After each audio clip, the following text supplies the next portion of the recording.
কথা শুনে যখন ইব্রাহিম নবী হাজেরা আলাইহিস সালামকে রেখে আসলেন, সঙ্গে ছিল নবী ইসমাঈল। ওখানে রাখার পর ইব্রাহিম নবী দীর্ঘ 8 বছর যাবত সেখানে যাই নাই।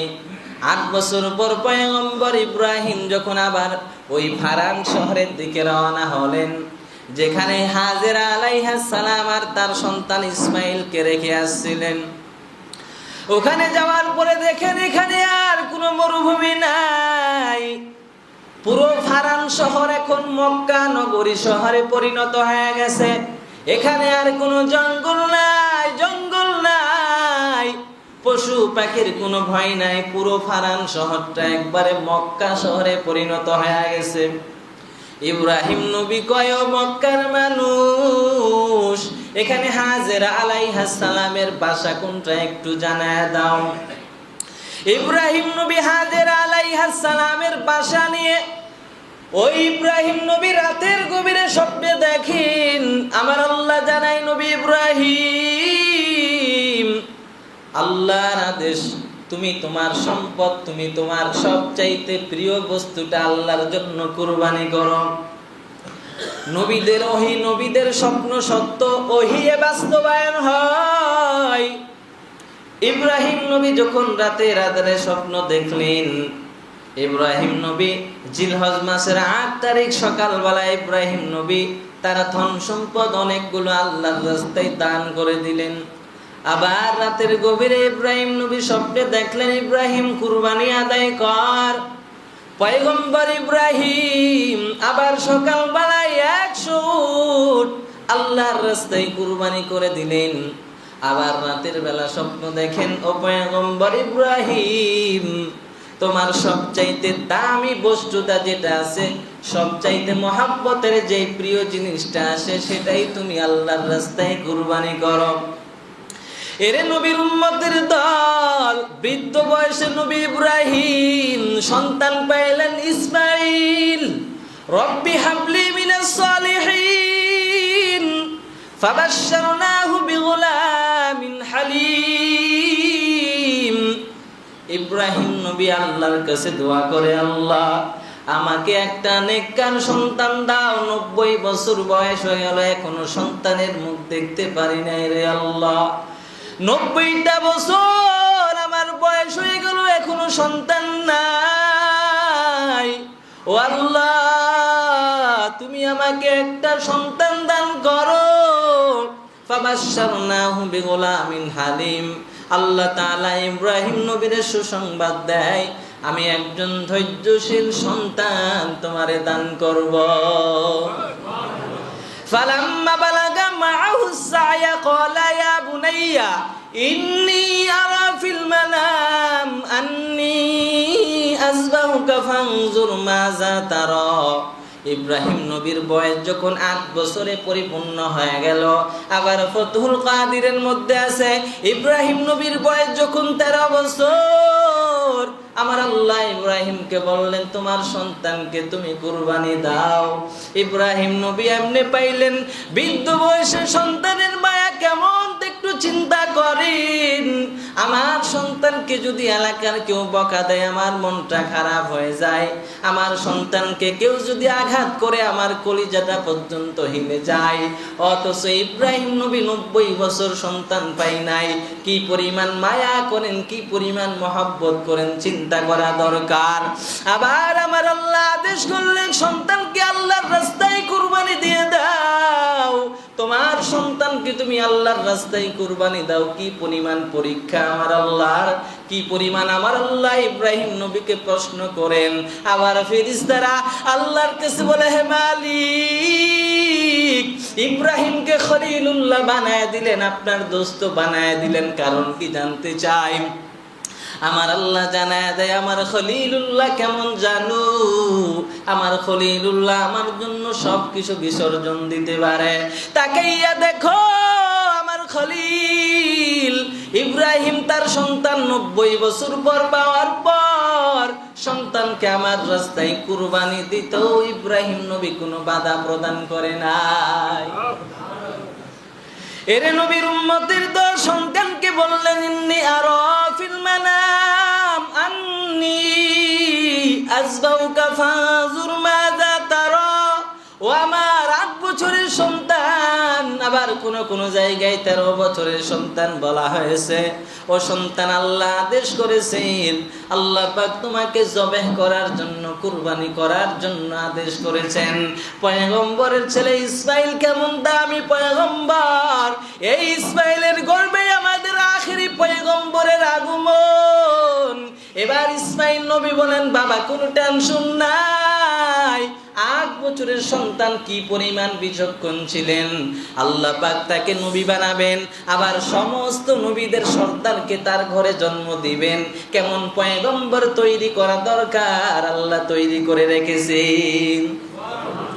আল্লাহ তাআলা যখন ইব্রাহিম নবী জানা দিলেন, ও সন্তান ইসমাইল, আল্লাহ কুরবানি করার জন্য আদেশ করেছেন, ফাংজুর মাজা তারা, ও সন্তান ইসমাইল তোমার কি ধারণা আমাকে জানা দাও।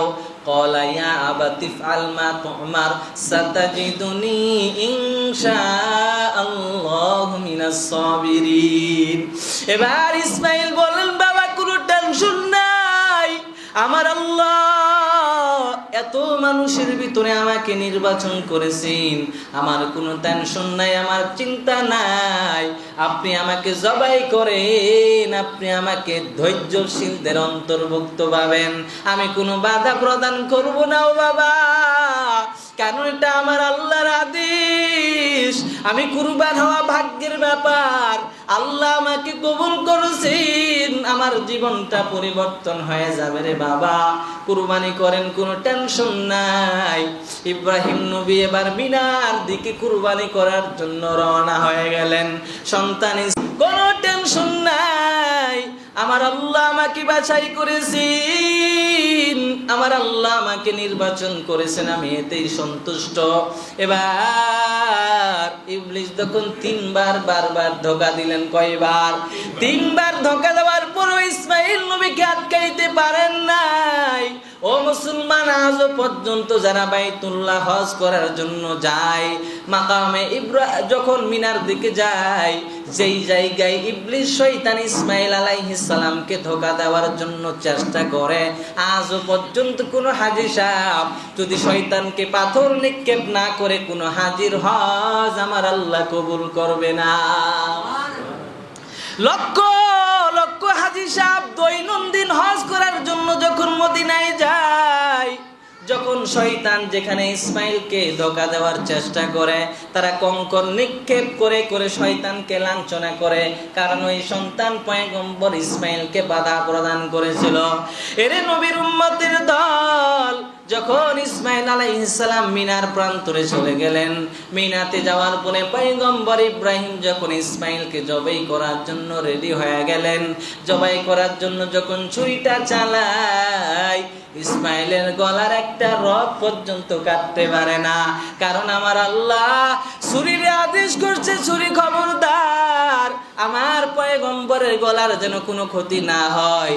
ওদিকে আমার আল্লাহ আগুনকে আদেশ করেছিলেন, আগুন আমার পয়গম্বর ইব্রাহিমকে যখন নমরুদের আগুনে জ্বালানো হয়েছিল, নমরুদ যখন আগুন জ্বালাইয়া ইব্রাহিমকে জ্বালানোর জন্য রেডি, আমার আল্লাহ রব্বুল আলামিনকে বললেন, ও আগুন তুমি এমন শান্ত হয়ে যাও, কুনু বারদাও ওয়া সালামা, সালামুন আলা ইব্রাহিম, ও আগুন তুমি ঠান্ডা হয়ে যাও, আমার ইব্রাহিমের এমন ঠান্ডা লাগাইও না ইব্রাহিমের ক্ষতি হয়ে যায়, আবার এমন যেন গরম না হয় ইব্রাহিমের কষ্ট হয়, অর্থাৎ ইব্রাহিমের সান্ত্বনাদায়ক যে অবস্থায় থাকবে সেই অবস্থায় তুমি রেখে দাও।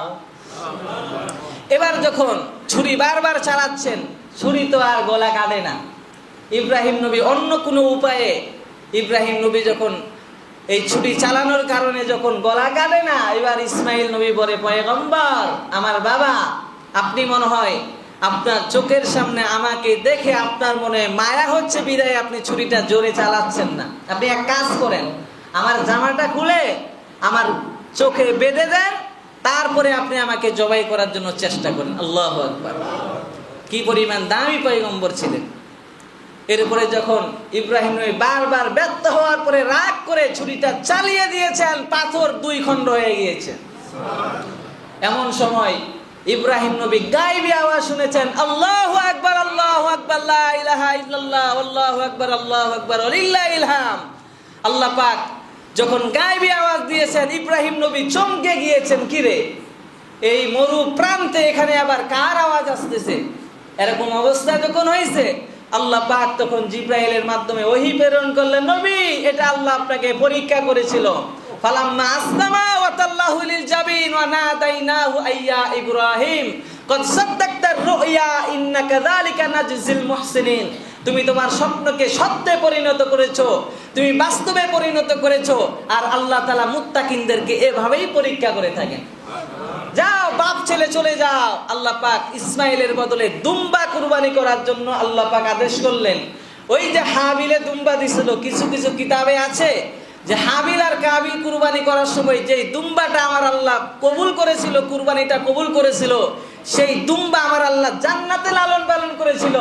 জান্নাতে লালন পালন করার পরে দ্বিতীয়বার যখন ইসমাইল আর ইব্রাহিম কুরবানি করলেন, আল্লাহ পাক সেই কুরবানিটা বাস্তবে পরিণত করেছে।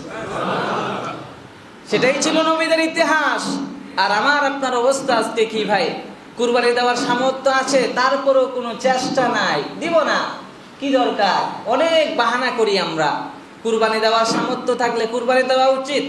10,000 টাকা লাগবে মাত্র, যদি মধ্যম পন্থা অবলম্বন করেন। 10,000 টাকার জন্য যদি আমি কুরবানি থেকে নিজেকে পিছিয়ে রাখি, তাহলে আমার মতো হতভাগা আর কেউ হতে